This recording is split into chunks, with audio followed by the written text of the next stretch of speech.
আমরা যখন নৌকো থেকে নামি হঠাৎ করেই মাঝি খপ করে বাবার হাতটা ধরে বলল, এই রাত বিরাইতে পোলাপাইন লইয়া কই যান? বাবা তখন সেই দরগার নামটা বলল। মাঝি কিছুক্ষণ চুপ করে তাকিয়ে থেকে বাবাকে বলল, উত্তরের পথ দিয়ে যায়নি, দেরি হলেও দক্ষিণ দিয়ে যায়। আমরা তখন কিছুই বুঝিনি, কিন্তু মাঝির বলার মধ্যে এমন একটা আকুতি ছিল যেন উত্তরের পথে গেলে কি একটা হয়ে যাবে। আমি বাবাকে বললাম, বাবা কি বলে এই লোক? বাবা বলল, কিছু না, চল হাঁটা শুরু কর। কিছুক্ষণ হাঁটার পর আমরা একটা মোড়ের মতো জায়গায় আসলাম, যে দিক দিয়ে দুটো রাস্তা চলে গেছে, একটা উত্তরে একটা দক্ষিণে। এই রাস্তাটা প্রায় 1 মাইলের কাছাকাছি লম্বা হবে, পুরোটাই পায়ে হাঁটার রাস্তা। দুপাশে শুধু ধানি জমি, আর মাঝখানটা বড় অদ্ভুত। এমনটা আমি আমার জন্মের আগে কখনো দেখেছি বলে এখনো মনে পড়ে না। দুপাশে শুধু ধানি জমি আর জমি, আর ঠিক পথের সেই মাঝখানের জায়গাটা ঘন গাছে আবৃত। জায়গাটা শুরুই হয়েছে বড় বড় বাঁশ ঝাড় দিয়ে, দিগন্ত বিস্তৃত মনে হয় বাঁশ, যেন আরেকটু হলেই আকাশে ছুঁয়ে ফেলবে। ততক্ষণে সন্ধ্যা পুরোপুরি নেমে গেছে। বাবা আর চাচার হাতে দুটো টর্চ, আর আমরা 3-4 জন ছেলে মেয়ে।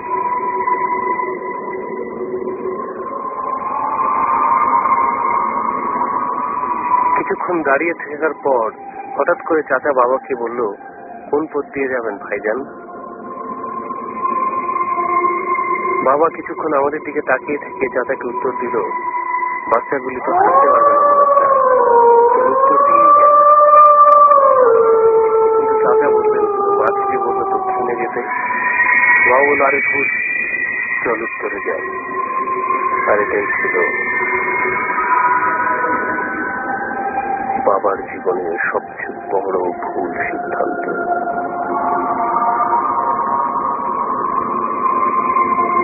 আমরা কতক্ষণ হাঁটছি এখন ঠিক মনে পড়ছে না।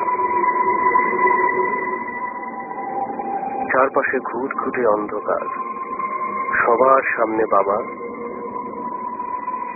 মাঝখানে আমার দুটো কাজিন আর আমি, আর একেবারে পেছনে হচ্ছে চাচা। টর্চের আলো ফেলে হাঁটছি, কিন্তু মনের ভেতর কোথা থেকে যেন একটা ভয় এসে ভর করল।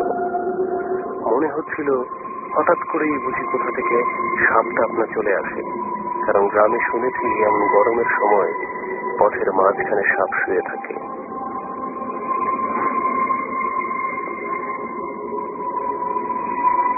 হঠাৎ করে মনে হলো বাতাসটা যেন বন্ধ হয়ে গেছে। আমরা ততক্ষণে পথের ঠিক মাঝখানটায় চলে এসেছি। এক পাশে বিশাল বিস্তৃত ধানি জমি, আরেক পাশে সেই ঘন জঙ্গলের মতো জায়গাটা। কিছুক্ষণ আগেও জোনাকি পোকা ছিল, কিন্তু এখন একটা জোনাকি পোকাও কোথাও দেখতে পাচ্ছি না। চুপচাপ চারপাশ, কোনো শব্দ নেই।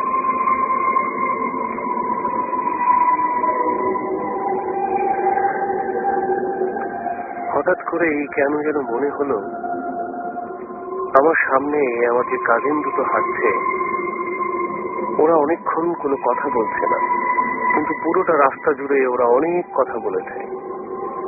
কিন্তু এখন কেন কোনো কথা বলছে না? কি হয়েছে ওদের? আমি আমার ছোট কাজিন রায়হানকে বললাম, রায়হান, এই রায়হান, রায়হান শোন। কিন্তু খুব অদ্ভুত ভাবে লক্ষ্য করলাম রায়হান একটা শব্দের উত্তর দিচ্ছে না, মাথাটা নিচু করে শুধু হাঁটছে আর হাঁটছে।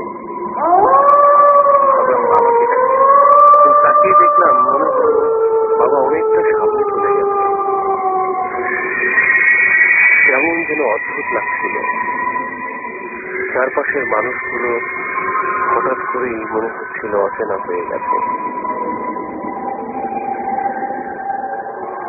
এত মানুষের ভিড়েও হঠাৎ করে ভয়ের শীতল একটা স্রোত আমার পিঠ বেয়ে নেমে গেল। কারণ আমি যাদের সঙ্গে হাঁটছি একটা মানুষ কোনো কথা বলছে না। হঠাৎ করে এই মানুষগুলো কেমন যেন বোবা হয়ে গেছে। আমি ডাকলাম আবার, রায়হান, এই রায়হান। কিন্তু রায়হান এবারও কোনো কথা বলল না। আমি আবার ডাকলাম, সামিহা, এই সামিহা। কেমন যেন মনে হলো সামিহার গা একটু নড়ে উঠল। হাঁটতে হাঁটতেই আবার স্থির হয়ে হাঁটা শুরু করলো।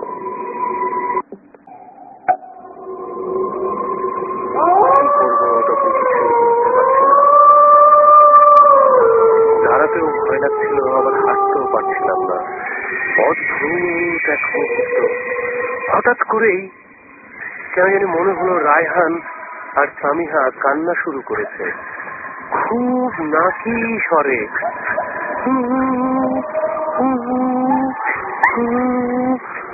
কেমন একটা ফোপানোর মতো শব্দ।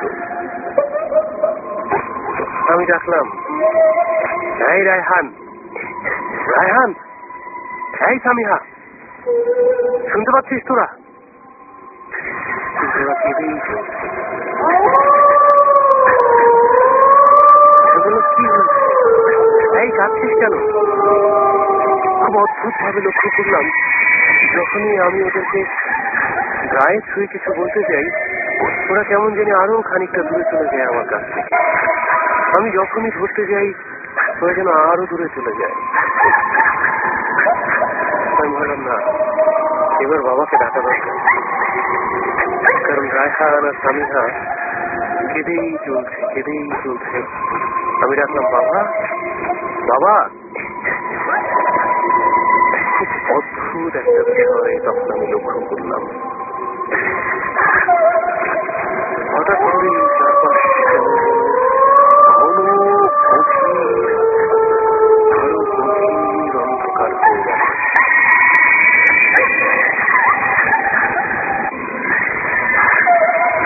পেছনে ফিরে যখন তাকিয়েছি, দেখি চাচা নেই। চাচা কোথায় গেল?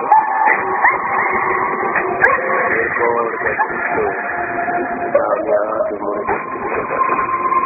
যখন আমি সামনে তাকিয়েছি তখন সামনে কেউ নেই, না তো রায়হান, না সামিহা, না আমার বাবা।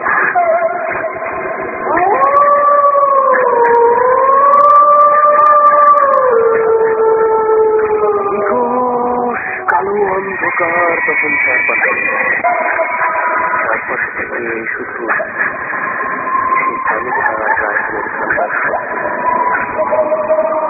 আমি ঝট করে দাঁড়িয়ে তাকালাম, কেউ নাই। আবার পেছনে ফিরে তাকালাম,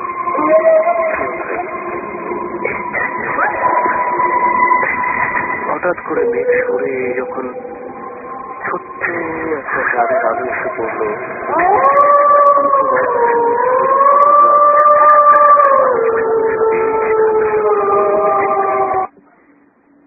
আর তখনই আমি সামনে খুব অদ্ভুত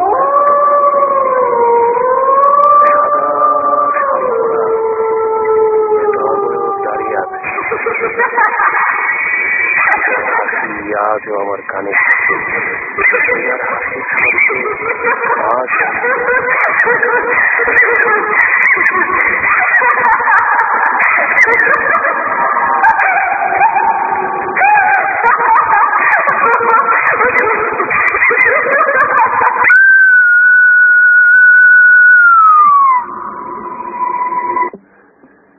ভয়ে ততক্ষণে আমার সারা শরীর পাথর হয়ে গেছে। মনে হচ্ছিল আমি অজানা কোনো দাঁড়িয়ে আছি। ভালো করে যখন সামনে তাকালাম দেখলাম কিচ্ছু নেই। আবার কান্নার মনে হচ্ছিল আমার চারপাশে অতৃপ্ত কিছু আত্মা ঘুরে বেড়াচ্ছে। মনে হচ্ছিল এখনই হয়তো আমাকে ছিঁড়ে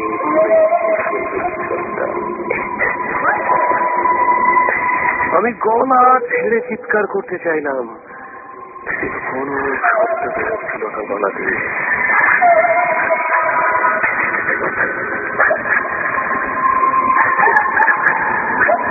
কান্নার শব্দ তীব্র সাদা অবয়বটা হঠাৎ করে একবার দেখি ডানে, আবার বামে, আবার দূরে, হঠাৎ করে আসছে আমার কাছে।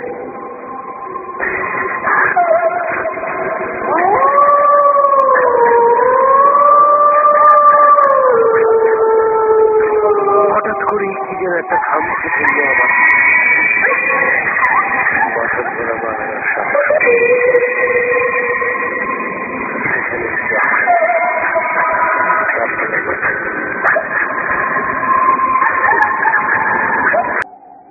এরপর আমার যখন জ্ঞান ফিরে আমি দেখলাম দরজার ঠিক বাইরে মেঝেতে আমাকে শুয়ে রাখা হয়েছে।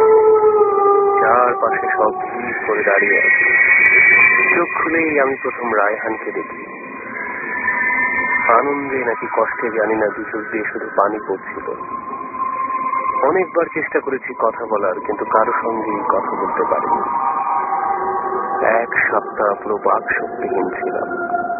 তারপর পরেই আমাকে ঢাকায় নিয়ে আসা হয়। বেশ কিছুদিন চিকিৎসার পর আস্তে আস্তে আমি সুস্থ হই। পরে শুনেছি বাবার কাছ থেকে সব ঘটনা। ছোটবেলা থেকেই কি একটা মানুষ ছিল আমার সেই দরকার, কিন্তু সেটা গরিমসি করে এত বছর পর্যন্ত পূর্ণ করা হয়নি। সেই মানুষই পূর্ণ করার জন্য সেদিন আমাকে নিয়ে যাওয়া হচ্ছিল সেই দরগাতে। বাবাকে আমি জানতে চাইলাম পরে, তোমরা সবাই আমাকে উত্তরের রাস্তায় ফেলে কোথায় গিয়েছিলে? বাবা আমার কথা শুনে যেন আকাশ থেকে পড়ল। বল, উত্তরের রাস্তা? আমরা তো উত্তরে যাইনি। আমরা তো সেই রাস্তার মোড় থেকে দক্ষিণ দিকেই হাঁটা দিলাম। অন্ধকার হয়ে গেছিল বলে তোকে কেউ লক্ষ্য করেনি, কিন্তু বেশ খানিকটা যাওয়ার পর হঠাৎ করে দেখলাম তুই আমাদের মাঝে নেই। রায়হানি প্রথমে চিৎকার করে ওঠে, আপনি কই? আপনি? সঞ্জনা আপনি তো নাই। তখনই আমরা বুঝতে পারি কোথাও একটা গরমিল হচ্ছে। দৌড়ে আসি আমরা সেই জায়গাতে। সেখান থেকেই আবার উত্তরের দিকে যাই। তোর ছোট চাচা হঠাৎ করেই লক্ষ্য করে ঘন সেই গাছপালার ভেতরে কি যেন একটা নড়ছে। দৌড়ে গিয়ে যখন তোকে আবিষ্কার করা হলো, তোর হাত ধরার সঙ্গে সঙ্গে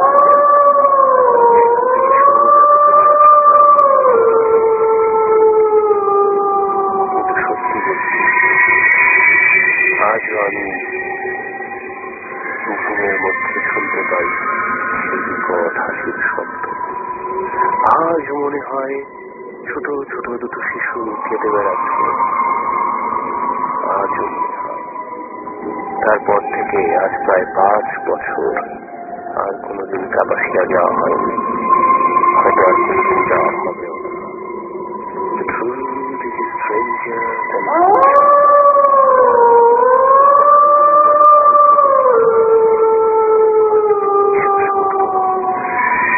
ভাইয়া বিশ্বাস করো, এর প্রত্যেকটা কথা যার প্রমাণ আমি একা নই, 4 মানুষ। আমি, আমার বাবা, আমার চাচা আর আমার পিতা।